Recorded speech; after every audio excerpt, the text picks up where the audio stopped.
Bonjour à tous, avec l'aide de Dieu, le Hayom Yom du 15e jour du mois de Shvat.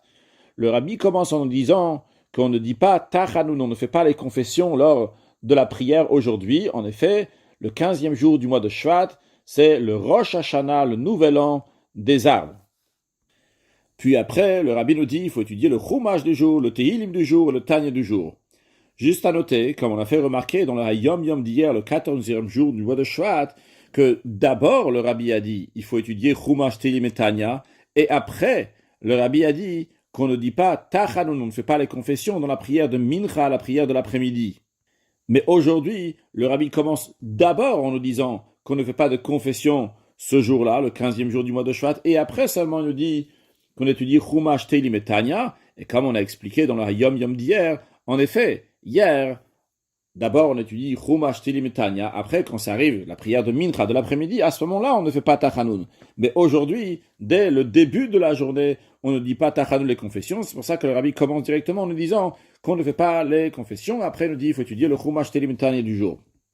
Puis le Hayom Yom d'aujourd'hui, c'est une suite du Hayom Yom du 3e jour du mois de Shvat, dans lequel on avait parlé que le Tzemar Tzedek, troisième Rabbi de Chabad, Rabbi Menachem Mendel, a imprimé les Ma'amarim, le discours chassidique de son grand-père, l'Admour Azaken, dans le livre Torah Or. Et le Torah Or devait avoir deux parties. Une première partie du Torah Or, dans lequel il y a les Ma'amarim, le discours chassidique sur les deux premiers livres de la Torah, Bereshit et Shemot, avec encore d'autres sujets. Puis, une deuxième partie du Torah Or, dans lequel il y aura les trois livres de la Torah, Vayikra, Bamidbar, Dvarim, avec le Shir HaShirim, encore d'autres choses. Concrètement, il y a seulement la première partie qui a été imprimée en Tavkuf Tzadik Zayin en 1837. Après cela, il y a eu une dénonciation contre les livres de juifs en général et particulièrement sur le livre de Chassidut. Et donc, tous les imprimeries ont été fermées jusqu'à qu'ils ont rouvert deux imprimeries qui vont pouvoir imprimer des livres de Torah sous surveillance du gouvernement. Et seulement 11 ans plus tard, en Tavreshret, en 1848, la deuxième partie du Torah Or a été imprimée dans la ville de Jitomir, mais elle s'appelait plus Torah Or, sa deuxième partie s'appelle Likutei Torah. Et dans le Hayom Yom d'aujourd'hui, on parle de cette deuxième partie.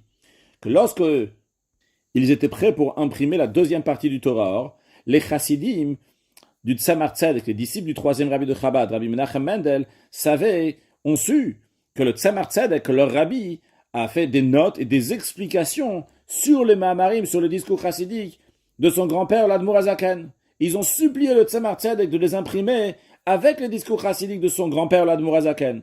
Mais le Tzemar Tzedek a refusé. Puis le Tzemar Tzedek a rêvé que son grand-père, l'Admour Azaken, le visite et lui demande d'imprimer ses explications et ses notes sur ses mamarim, sur le discours chassidique. Mais le Tzemar Tzedek l'a dit à personne. Jusqu'à que 3 des enfants du Tzemar Tzedek ont fait le même rêve, et ils ont raconté à leur père le Tzemar Tzedek.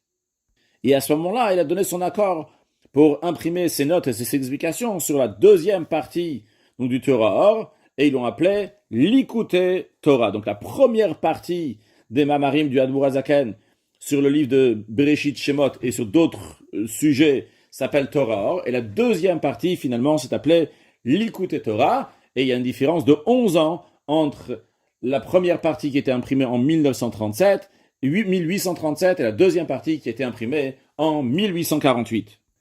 À noter que Tavreshret, 1848, c'était une année dans laquelle on parlait donc d'un ketz, d'un certain moment, une date pour que Mashiach va venir. Et une fois, un rabbi l'a dit que voilà, il y a le Torah, il y a l'Likutei Torah qui a été imprimé. Ça, c'est le Mashiach, c'est la profondeur de la Torah. Mais ce qui a été répondu, c'est qu'on veut Mashiach, on veut Mashiach littéralement, pas seulement dans un livre, que Dieu fasse qu'on va voir Mashiach littéralement dans ce monde, le Matamasarat Fahim, on va le recevoir très prochainement avec une excellente santé, un excellent Yom.